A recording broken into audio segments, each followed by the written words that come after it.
to get your take on the issue of the moment. The House passed that bill forcing TikTok to divest from the Chinese parent company ByteDance or face a ban in the U.S. The CEO of TikTok on Capitol Hill yesterday reacting. Watch this. There's a lot of misinformation out there, and I intend to clarify it. There's a lot of noise, but I haven't heard exactly what we've done that's wrong. As you know, it's very disappointing for us that the bill passed in the House of Representatives. We looked at it. This is a ban bill. In this form, if it's passed into law, this is a ban on our app in this country. It's going to impact 170 million Americans who use our app. It's going to impact 7 million small businesses, and I hope their voices are heard. The lawmakers are saying that this is not a ban, that you're spreading misinformation, sir. This is not a ban. Congressman, you voted against the TikTok bill. Why? Tell us more.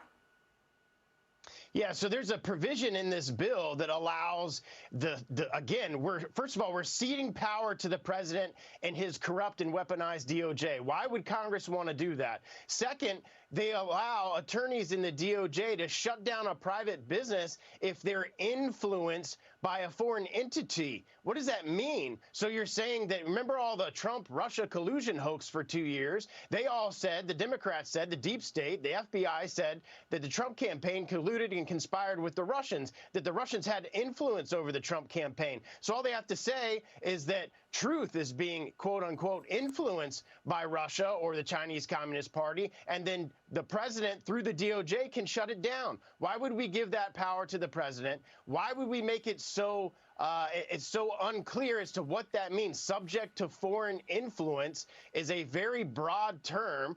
Putting my lawyer hat on, it's not defined in the bill, and I think it's very, very problematic. And 2 or 3 weeks ago, we weren't even talking about TikTok, and all of a sudden we have a bill that we're banning TikTok without the ability for members like myself to amend the bill on the floor. If I had the ability to take that paragraph out that says what I just explained, then I probably would have voted for it. But they pushed it out. We pushed it on the floor. No ability for members to amend it. So I've seen Senator Cruz and others in the Senate that are talking about going through the amendatory process. Maybe they can fix those issues with it and send it back to the House, and then I can support it. Okay, fine.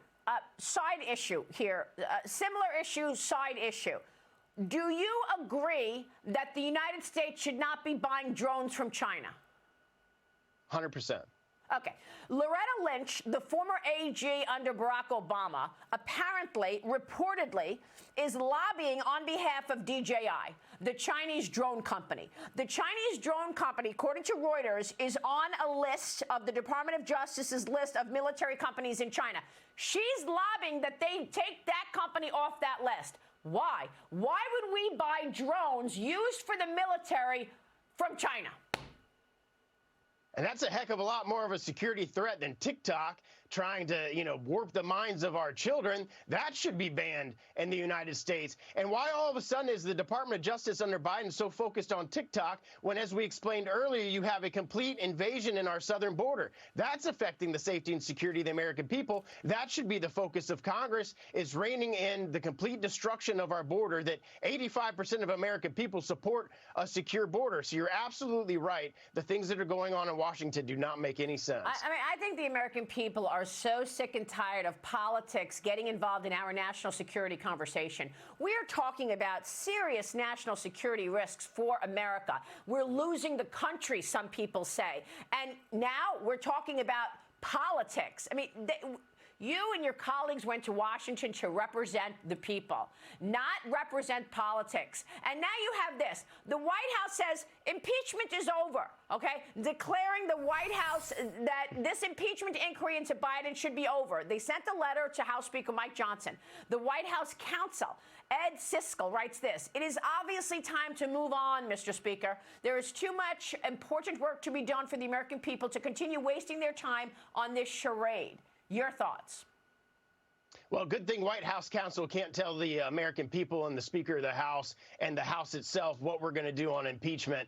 We've uncovered evidence that Joe Biden himself have gotten payments, that the Biden family got millions of dollars from Ukraine, from the Chinese Communist Party, from Romania. We've shown that through the impeachment inquiry we had, and we voted on that to open up the impeachment inquiry. I think we're walking through that process. I filed an impeachment resolution last year. I would love to be able to vote on the impeachment endorsement of Joe Biden for, one, the border and the atrocities that happen there every single day and intentionally violating federal law on the border, but also all of these federal crimes that the Biden family has committed that we now have evidence of.